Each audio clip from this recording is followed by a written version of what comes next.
అందరికీ శుభోదయం. నా పేరు ఆర్మలేష్. నేను కేబీ పాఠశాలలో 6వ తరగతి చదువుతున్న విద్యార్థిని. ఈరోజు నేను భాషా భాగాల గురించి తెలియజేస్తున్నాను.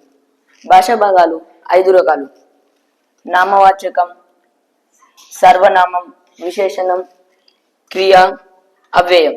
నామవాచకం పేర్లను తెలియజేసే పదాలను నామవాచకం అంటారు. ఉదాహరణ: రామయ్య, తోట, చెట్టు మొదలైనవి. సర్వనామం నామవాచకాల బదులుగా వాడే పదాలను సర్వనామం అంటారు. ఉదాహరణ: వాడు, ఆమె, ఈమె, నేను మొదలైనవి.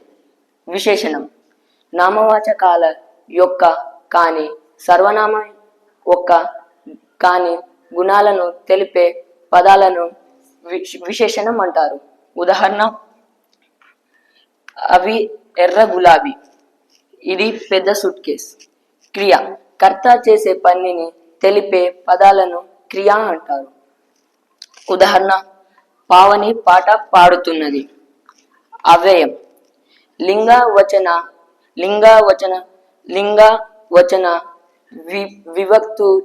విభక్తుల చేత మార్పు చెందని పదాలను అవ్యయం అంటారు.